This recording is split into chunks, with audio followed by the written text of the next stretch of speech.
जय माता दी सभी को। देखिए आने वाले हैं माता के नवरात्रे। तो माता के नवरात्रों की हमें किस तरह से तैयारी करनी है, किस तरह से पूजा पाठ करने हैं, आज की वीडियो में हम देखेंगे कब से नवरात्रे शुरू हो रहे हैं। तो देखिए अभी श्राद्ध पक्ष लगे हुए हैं, तो आप सभी पहले से ही अच्छे से तैयारी कर लें। एक दिन पहले ही तैयारी कर लें, घर में साफ सफाई कर लें जहां आपको माता की चौकी लगानी है। तो देखिए क्योंकि अगर हम उसी दिन तैयारी करेंगे तो हमें हमारा जो मुहूर्त है, समय है, वो समय पर पूजा पाठ हमारा नहीं हो पाएगा। तो इसलिए एक दिन पहले ही तैयारी कर लें, मतलब आप साफ सफाई कर लें, घर की जो सामान आपको लाना है पूजा के लिए वो सारा सामान आप पहले से ही लाकर इकट्ठा कर लें। तो देखिए कुछ लोग कहते हैं कि उस दिन श्राद्ध पक्ष है, तो नहीं, अमावस्या है। अमावस्या का आप सुबह अपने पितरों का तर्पण वगैरह कर सकते हैं। उसके बाद शाम को आप अपना नवरात्रों की तैयारी कर सकते हैं। पूजा पाठ का सामान जो भी आपको लाना है वो ला सकते हैं। माता की जब आप चौकी लगाते हैं तो आप अपने घर के उस कोने में अच्छी साफ सफाई कर लें जहां आपको चौकी लगानी है, और उस जगह आप चौकी लगाएं जहां देखिए मतलब कोई चप्पल लेके ना आए, पैर आप बार बार किसी के झूठन ना हो वहां पर। तो एक अलग स्पेस जो हो माता की चौकी के लिए वो आप मतलब घर में चूज कर लें। तो आपको माता की चौकी लगानी है, उस पर एक कोई पट्टा ले लें, चौकी ले लें, उस पर लाल कलर का वस्त्र बिछा लें, क्योंकि माता की पूजा है इसलिए लाल कलर का ही वस्त्र होना चाहिए। और उसके बाद वहां पर आपको चौकी के ऊपर आपको थोड़ा सा चावलों का आसन देकर माता की प्रतिमा को विराजमान करना है। और देखिए माता की प्रतिमा आप ऐसी लेके आए जो मतलब शेर पर सवार कर रही हो माता, शेर की सवारी हो माता की, और माता अपने हाथ से आशीर्वाद हमें ज़रूर दे रही हो। तो इस तरह का कोई फोटो हो तो उस तरह का ही आप विग्रह माता का लेके आए हो। तो जब हम माता के नवरात्रे में पूजा करते हैं तो देखिए हमें कलश स्थापना जरूर करनी होती है। और देखिए ये माता की पूजा है तो इसमें दीप कलश ना रखें, क्योंकि जब देवों की हम पूजा करते हैं, देवों के लिए कलश रखते हैं, तब हम दीप कलश की विराजमान हम कर सकते हैं। लेकिन यहाँ माता की पूजा है तो आप अपने कलश के ऊपर श्रीफल नारियल ही रखें।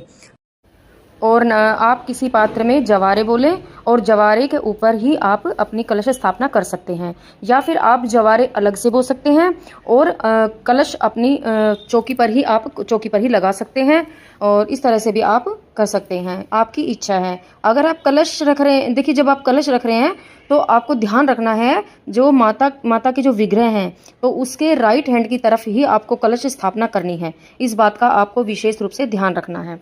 और कलश में आप सिक्का, सुपारी, हल्दी की गांठ, चावल, अक्षत, पुष्प, ये सब चीज़ें अवश्य रूप से डालें। 5 पल्लव लगाएं। आम के पत्ते विशेषकर 5 पल्लव में यूज़ किए जाते हैं, और आम के पत्ते लगाएं। आम के पत्ते आप अपने जिस रूम में आप पूजा कर रहे हैं, जिस कमरे में, तो वहाँ दरवाज़ों पर भी बंदरवाल के रूप में भी आम के पत्ते लगा सकते हैं। फूलों की आम के बंदरवाल भी लगा सकते हैं, क्योंकि माता की 9 दिन की पूजा होती है तो भव्य रूप से पूजा अर्चना की जाती है। और देखिए माता रानी की पूजा है तो माता रानी की पूजा में आप श्रृंगार का सामान अवश्य रूप से रखें। आप 16 श्रृंगार यहाँ पर रख सकते हैं, और उसके साथ ही कोई साड़ी, चुनरी, ब्लाउज का पीस वो भी आप रखें, क्योंकि इसमें जब हम 9 दिन पूजा करते हैं, पूजा के बाद हमें अपनी सासू माँ को या पंडतानी को आप ये सब दे सकते हैं, क्योंकि माता की पूजा है तो माता का श्रृंगार अवश्य रूप से रखा जाता है। दक्षिणा आपको अवश्य रूप से रखनी है, ध्यान करके दक्षिणा, क्योंकि हर पूजा में रखी जाती है।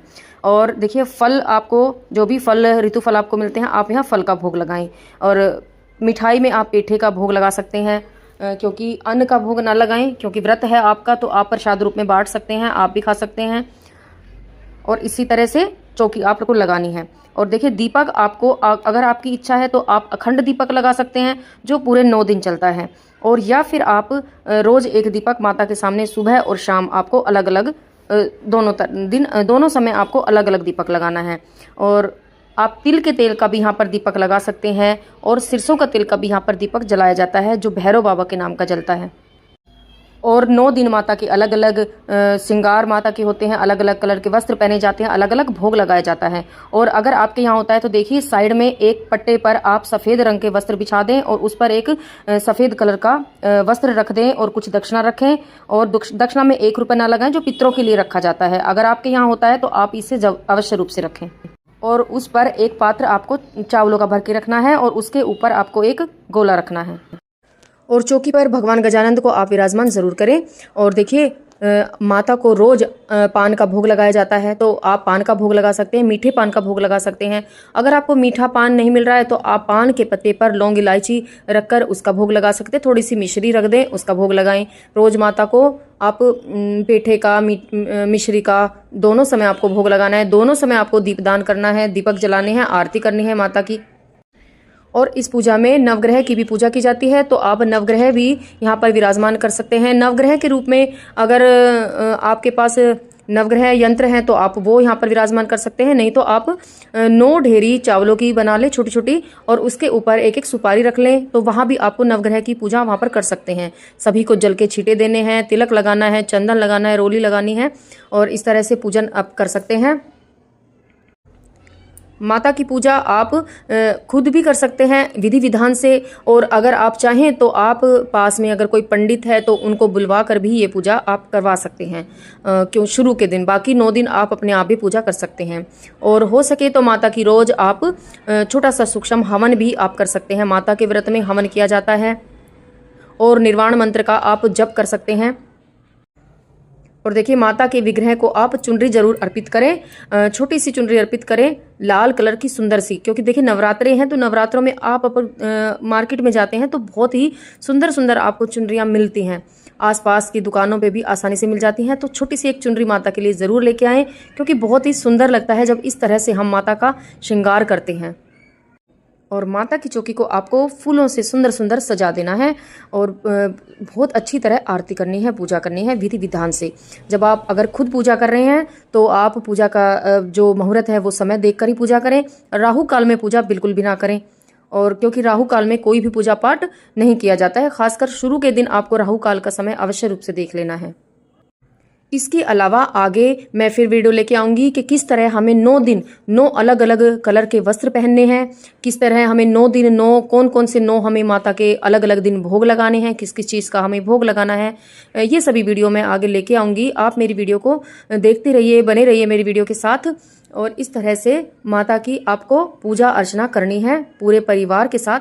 अगर आप व्रत नहीं करते तो भी माता की पूजा अर्चना करें। अगर आप कलश नहीं रखते तो सिंपल तरीके से भी माता की पूजा अर्चना कर सकते हैं बिना कलश के भी। हरे कृष्णा, सभी को राधे राधे, जय माता दी।